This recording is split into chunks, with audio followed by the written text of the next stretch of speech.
ఇది సైడ్ కూడా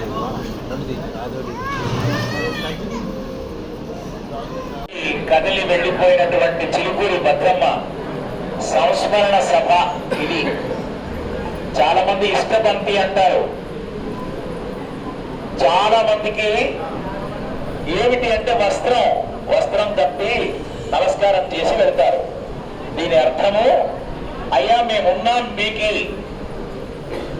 తల్లి వదిలేసినటువంటి మీకు మేమున్నాం అని ఒక ఆత్మీయతా భావాన్ని వాళ్ళకి చెప్పి, ధైర్యం చెప్పి, వాళ్ళు వాళ్ళ అమ్మగారి పేరు మీద పెడుతున్న భోజనము తిని వారి ఆత్మశాంతి కలిగేలా మనం వెళ్ళాలి అనేది ఇష్టభక్తి యొక్క అంతరార్థం.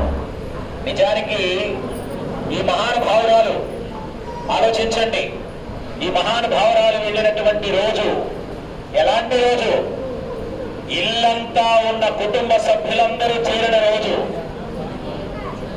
ఎవరైనా సరే ఈ సమాజంలో, కుటుంబంలో ఏం కోరుకుంటారు?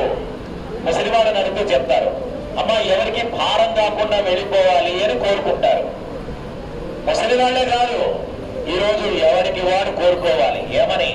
అనాయాసేన మరణం, అనాయాసేన మరణం, వినాదైన్యం జీవనం, వినాదైన్యం జీవనం, దేహాంతే తవ సాయుజ్యం, దేహాంతే తవ సాయుజ్యం, దేహి మే పార్వతీపతిం, దేహి మే పార్వతీపతిం.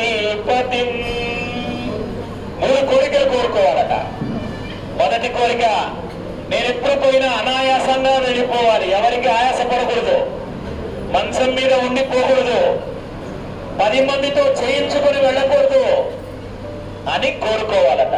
రెండో కోరిక, వినాదైన్యం జీవనం, బతికినన్నాళ్ళు హ్యాపీగా బతకాలి. మూడో కోరిక, ఒకసారి వెళ్ళానా మళ్ళీ వెనక్కి రాకూడదు. ఈ 3 కోరికలు భగవంతుడు అనుగ్రహించారట. ఇది అందరూ కోరుకుంటారు. ఈ భద్రమ్మ గారు ఎలా వెళ్ళారో ఆలోచించండి, ఎంత సునాయాసంగా వెళ్ళిపోయారు. 2, భర్తని వెనక విడిచి భార్య ముందుకు వెళ్ళడము అంటే తపస్సంపన్నులు మాత్రమే చేసుకునేటువంటి పుణ్యం అనుకోవాలి. ముత్తైదువ చావు, ముత్తైదువ పరమపదం. చాలా మంది అంటారు, చింతిస్తున్నాము, అమ్మగారు వెళ్ళడానికి చింతిస్తున్నాము స్వర్గస్థులు వెళ్ళడానికి అని. ఎవరైనా స్వర్గస్థులైతే చింతిస్తారా? చింతించకూడని సమయం. ఎందుకు? పుట్టిన దగ్గర నుంచి చావు దాకా 16 సంస్కారాలు, 16 సంస్కారాలు వేద సంస్కారాలు. అందులో చావు కూడా వేద సంస్కారమే. తను ఇంటికి తను వెళుతున్నటువంటి ఆత్మకి మనం సమర్పించాల్సినటువంటి అద్భుతమైనటువంటి యొక్క సెండ్ ఆఫ్ పార్టీ ఇది. నిజంగా చెప్పాలంటే ఒక మనిషిని మనం ఎంత ప్రేమిస్తున్నామో అని చెప్పడానికి ఇక్కడ కూర్చున్నటువంటి సుమారు 300-400 మంది జనాలు సాక్ష్యము. ఆ భద్రమ్మ ఎంత భద్రంగా వెళ్ళిందో ఆలోచించండి. ఆ తల్లిని ఈరోజు స్మరించిన ఎవరికైనా సరే మళ్ళీ అనాయాసంగా వెళ్ళిపోయే ఆలోచన రావాలి. ఇలా వెళ్ళాలి, ఇంతమందిలో వెళ్ళాలి. వాళ్ళ నానమ్మ సంవత్సరీకం అనుకుంటారు కదా, నానమ్మ సంవత్సరీకము రోజు వాళ్ళందరూ కలిసినటువంటి సమయము, వారు నమ్మిన గురువు పరంపర, గురువు గారు కూడా వచ్చిన సమయము, శిష్య పరంపర వచ్చిన సమయము, కుటుంబ సభ్యులు యావత్తూ కలిసిన సమయము, భోజనాలు అయిన సమయము, అందరికీ కడుపు నిండుగా భోజనం పెట్టి ఆవిడ అలాగా వెళ్ళిపోయిందంటే సామాన్యమైనటువంటి పరమపదమా? ఆలోచించండి. అమ్మా ప్లీజ్ అండర్స్టాండ్, మీరందరూ ఎంతో పుణ్యం చేసుకుంటే ఆ తల్లి కడుపులో పుట్టారు. భద్రమ్మ అని ఊరికే పెట్టలేదు, మీరు భద్రంగా చూసుకున్నావిడ. అలాంటి తల్లి కడుపులో మీరు పుట్టినందుకు గర్వించాలి. ఆ తల్లి, ఆ తండ్రి, ఇప్పుడు తల్లి పోయింది, మరి ఇక్కడ ఎవరు తల్లి ఎవరు అంటే 2 కోడళ్ళు, ఒక కోడలు, 3 కూతుళ్ళు తల్లులాగా మారి ఆయన చూసుకోవాల్సినటువంటి బాధ్యత మన మీద ఉంది. చాలా మంది చెప్తారు డాటర్ ఇన్ లా అంటారు, ఇంగ్లీష్ లో కోడలని డాటర్ ఇన్ లా అంటారు. కానీ డాటర్ ఇన్ లా కాదు, వాళ్ళందరూ కూడా డాటర్ ఇన్ లవ్. డాటర్స్ అక్కడి వాళ్ళు, కానీ ఇంట్లో ఉన్న వాళ్ళు చూసుకోవాల్సిన బాధ్యత ఈరోజు అందరి మీద ఉంది. ఈ సందర్భంగా అమ్మ గురించి నేను కొన్ని మాటలు చెప్తున్నాను. అమ్మతనానికి నిలువెత్తు రూపము నువ్వు భద్రమ్మ, అమ్మతనానికి నిలువెత్తు రూపము నువ్వు, ఆత్మీయతకు నిలువెత్తు అర్థము నువ్వు, ఆత్మీయతకు నిలువెత్తు అర్థము నువ్వు, అనురాగమునకు నిండైన అర్థము నువ్వు, అనురాగమునకు నిండైన అర్థము నువ్వు, ఆ దేవుడు సృష్టిలోకెల్లా అద్భుతము నువ్వు భద్రమ్మ. మా అమ్మ, మా అందరి భద్రత చూసి మా అమ్మ భద్రమ్మవైనావు. అయినా నీవు లేని లోకం ఊహించగలమా? అన్నింటా నీవే ముందుండాలి, అప్పుడే మాకు జయం. కొడుకులు, బిడ్డలు, కోడళ్ళు, అల్లుళ్ళు ఈరోజు గమనించాల్సిన విషయం, ముత్తైదుగా ఇంట్లో ఎవరైనా వెళ్ళారు అంటే సాక్షాత్తు లక్ష్మీదేవి ఆ ఇంట్లో వెలసింది అని మనం అర్థం చేసుకోవాలి. సో చాలా rarest of the rare death అనిపిస్తుంది. ఇది డెత్ ఎందుకైంది? మోక్షమే. ఆవిడ మన కళ్ళ ముందర ఉంటుంది అని గ్రహించాలి. అన్నిటా నీవే ముందుండాలి, అప్పుడే మాకు జయం. అన్ని విధాలా మా శ్రేయస్సులో మీ చలువ ఉన్నది. అన్ని వేళల్లో మాకు మంచి జరగాలని కోరినావు. సుఖ సంతోషాలతో మేముంటే ఇక అంతే చాలు నాకు అనుకున్నావు. This is Bhadramma. నేను చెప్పింది కరెక్టా? ఏమమ్మా, ఇవన్నీ నేను ఎందుకు చెప్తానంటావా? భద్రమ్మనే కాదు, మా అమ్మనే కాదు, మీ అమ్మనే కాదు, ఏ అమ్మైనా ప్రపంచంలో కొడుకుల్ని కూతుళ్ళని ఇలాగే చూసుకుంటుంది.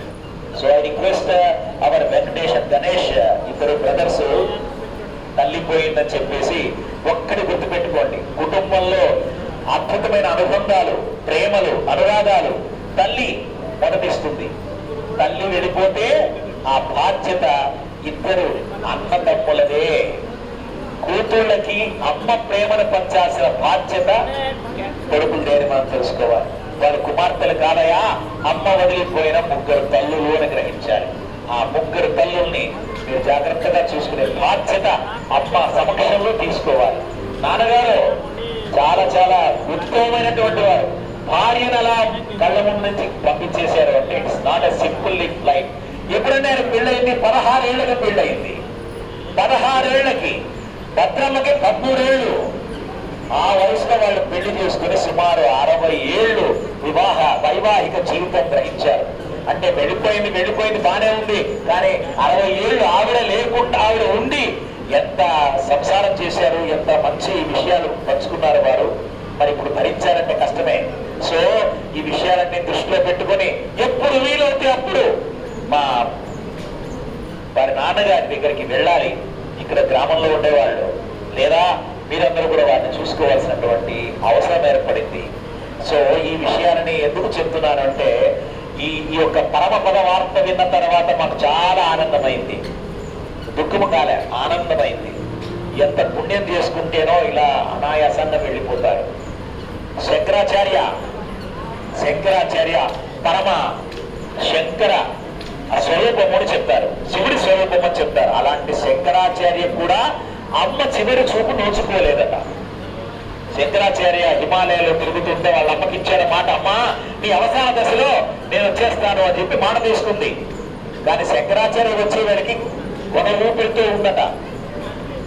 ఆవిడని చూసి బాధపడిపోయాడ శంకరాచార్య. కానీ ఇక్కడ ఆవిడ ఏం పుణ్యం చేసుకుందో, వీళ్ళిద్దరూ ఏమని పుణ్యం చేసుకున్నారో, వాళ్ళ అమ్మ వెళ్లే సమయంలో మీరందరూ ఇక్కడే ఉన్నారు. శంకరాచార్యులు కూడా దొరకని అదృష్టం మీకు దొరికింది. అమ్మను చూసుకున్నారు, చివరి క్షణం దాకా చూసుకున్నారు. మనందరం కూడా ఈ సందర్భంలో ఈ కుటుంబానికి మంచి జరగాలి. చిలుకూరి వారి కుటుంబానికి ఆ చిలుకూరి వెంకటేశ్వర స్వామి దయగా చూడాలి అని మనం అందరం కోరుకుంటాం. మీ అందరి ప్రేమానురాగాలు, మీ అందరి విశ్వాసాలు, మీ అందరి అనురాగాలు వీళ్ళకి పంచాలి. మనం ఆలింగనం చేసుకుంటున్నామంటే ఏమిటి అలై బలై అంటే అది ఆ వస్త్రం తప్పడం కాదండి. వస్త్రము కాదు మనం చూడాల్సింది, శాస్త్రము. శాస్త్రం అంటే ఏమిటి?